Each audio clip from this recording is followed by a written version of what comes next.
Alhamdulillah nahmaduhu wa nasta'inuhu wa nastaghfiruh wa na'udzu billahi min shururi anfusina wa sayyi'ati a'malina man yahdihillahu fala mudilla lahu wa man yudlil fala hadiya lahu la ilaha illallah wahdahu la syarika lahu wa asyhadu anna Muhammadan abduhu wa rasuluhu la nabiyya ba'dahu. Hadirin jamaah salat tarawih yang dimuliakan Allah Subhanahu wa taala. Allah Subhanahu wa taala mengingatkan kita untuk mentadabburi Al-Qur'an. Selain membacanya, menghafalnya, lalu tentu mengamalkan. Karena itu semua adalah hak Al-Qur'an atau kewajiban kita terhadap Al-Qur'an. Membaca, menghafal, mentadabburinya dan juga mengamalkan.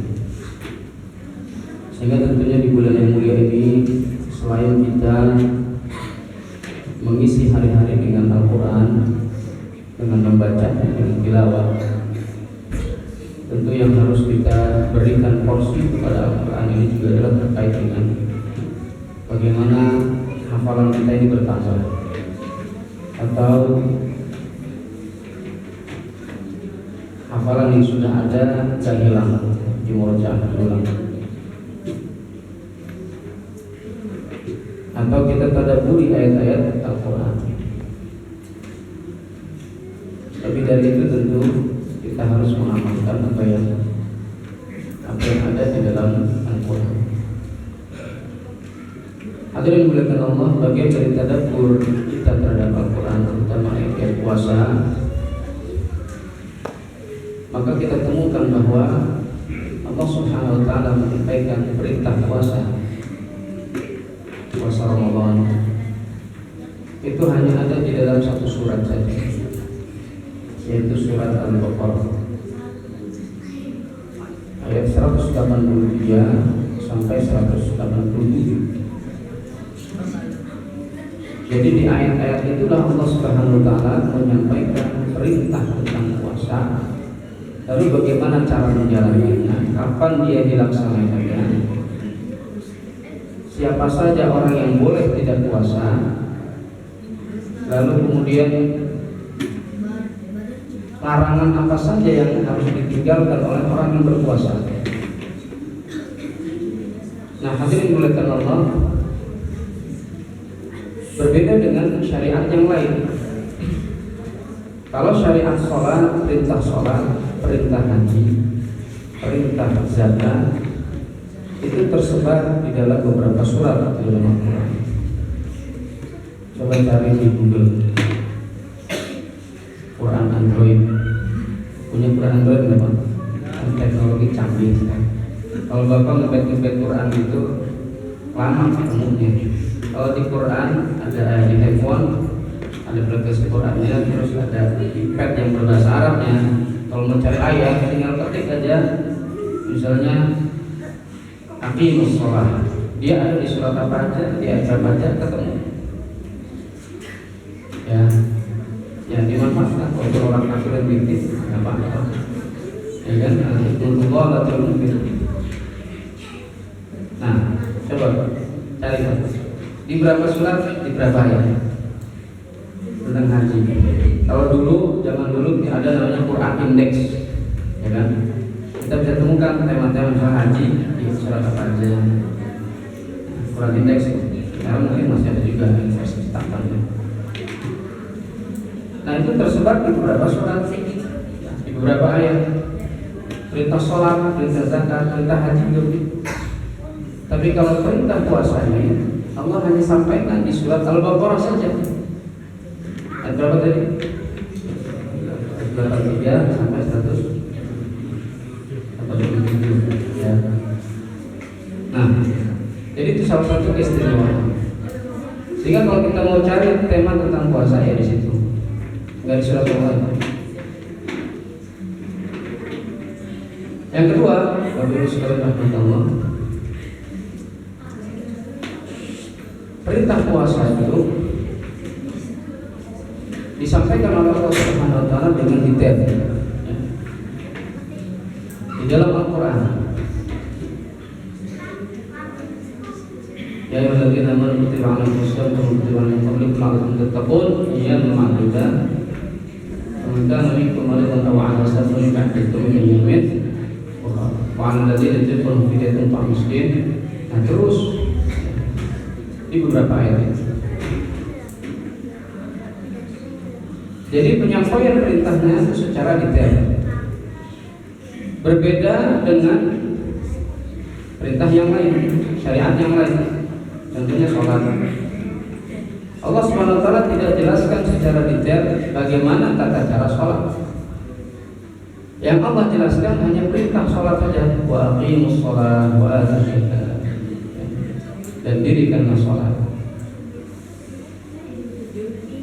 Nah, sementara cara sholatnya Allah tidak jelaskan di dalam Al-Quran, tapi dijelaskan oleh Nabi Sallallahu Alaihi Wasallam di dalam hadis.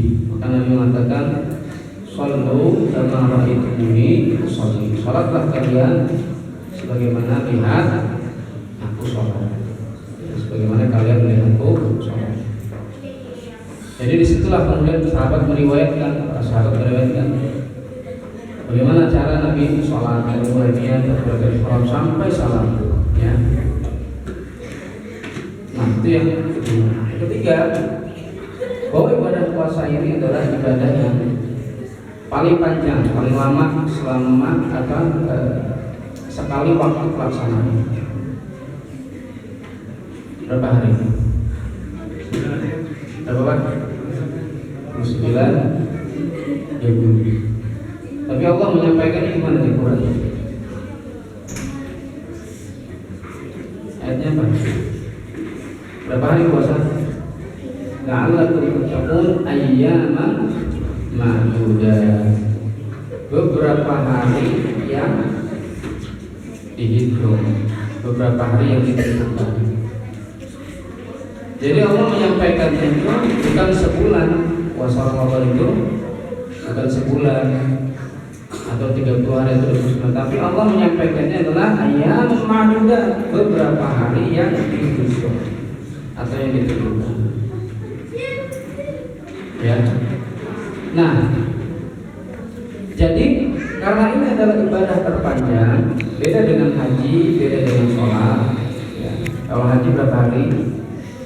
Haji nyampe dari tanggal 8 hari tarwiyah itu sudah mulai, ya, hari tarwiyah, terus Arafah, terus kemudian tanggal 10, 11, 12, maksimal tanggal 13. Ya, jadi tidak selama puasa, apalagi sholat, kan? Kalau sholat sekali sholat berapa? 10 menit selesai. Tapi kalau ibadah puasa ini adalah kata Allah, ayyamun ma'dudat. Ya, karena dia ini sebulan, supaya kesannya tidak begitu berat dan lama, maka Allah menggunakan redaksi ayyaman ma'dudat. Begitu kata para ulama. Ayyaman ma'dudat. Hikmahnya adalah supaya secara psikologis itu terlihat atau terdengar ringan. Sama seperti ketika Allah menggunakan kata al-fasanah, 1000 tahun. Dakwahnya Nabi Nuh itu berapa tahun? 1000 tahun. Tapi Allah bilangnya apa? 1000 tahun atau berapa tahun, Pak? 950. 950, ya. Walaqad arsalna Nuhan ila qaumihi, ya, falabitha fihim alfa sanatin. Dan sungguh telah kami utus Nabi Nuh, ya, Nuh itu kepada kaumnya. Falabitha fihim, ya. Lalu dia tinggal bersama mereka, dia berdakwah kepada mereka. Al-fasanatin 1000 tahun illa khamsina aman, kurang 90, kurang 50. Ya. Al-fasanah 1000 tahun kurang 50 illa khamsina aman. Jadi itu menunjukkan bahwa dakwah Nabi Nuh itu ya memang lama sekali. 1000 tahun kurang 50. Nah, kalau bahasanya langsung misalnya tis'umiyah wa khamsuna aman, itu kedengarannya kurang begitu lama gitu. Maka Allah kemudian menggunakan bahasa al-fasan untuk menunjukkan kata 1000 itu dalam bahasa Arab untuk menunjukkan sesuatu itu banyak sekali. Ya, alf 1000. Ya, alf syukur, ribu-ribu terima kasih. Kita juga sama kan? Al-fasan nanti adalah khamsina. Jadi kata para ulama, Nabi Nuh itu dakwah itu mendakwahi kaumnya itu sampai 7 turunan, 7 generasi yang beriman, yang ikut itu aja yang ikut bahteranya sedikit ya. Jadi 7 generasi didakwahi oleh Nabi Nuh, tapi yang beriman hanya hadirin jamaah salat Isya dan tarawih dimuliakan Allah Subhanahu wa taala ya. Kemudian ibadah puasa ini memiliki target yang sangat penting sekali, yaitu mencapai derajat takwa. La'allakum tattaqun, agar kalian semuanya bertakwa. Jadi takwa ini ya menjadi tujuan kita, tetapi tentu bukan tujuan akhir, karena takwa itu adalah proses. Orang ketika sampai tujuan kan berhenti ya Pak ya. Tapi takwa itu nggak berhenti, terus berproses kita menjadi orang bertakwa. Maka Allah mengatakan la'allakum tattaqun, supaya kalian menjadi atau berproses terus menjadi orang yang bertakwa. Ya. Dan inilah tujuan yang istimewa dari ibadah puasa Ramadan, karena Allah menginginkan kita ini menjadi pribadi-pribadi yang baik, seperti yang saya sampaikan di kultum sebelumnya, yaitu bagaimana para sahabat radhiyallahu anhum menjadi generasi terbaik itu ya. Salah satunya adalah karena mereka ditempa di Ramadan, dan sebelum mereka ditempa di Ramadan itu iman mereka, akidah mereka sudah sangat kuat karena dibina oleh Nabi Sallallahu Alaihi Wasallam selama 13 tahun di Makkah ya. Karena dakwah Nabi fokus tentang akidah selama 13 tahun. Jamaah sekalian dimuliakan Allah Subhanahu wa taala, itu barangkali bagian dari tadabbur Al-Qur'an tentang ayat puasa. Mudah-mudahan kita semakin hari ini bukan hanya membaca Al-Quran tentunya, yang akan kita sediakan porsi untuk juga mentadabbur Al-Quran, membaca artinya, tidak hanya tilawahnya saja, tapi bagian daripada kita berinteraksi dengan Al-Quran adalah dengan mentadabburinya, memahami maknanya dan sebagainya. Itu barangkali yang saya sampaikan. Allah Subhanahu wa taala,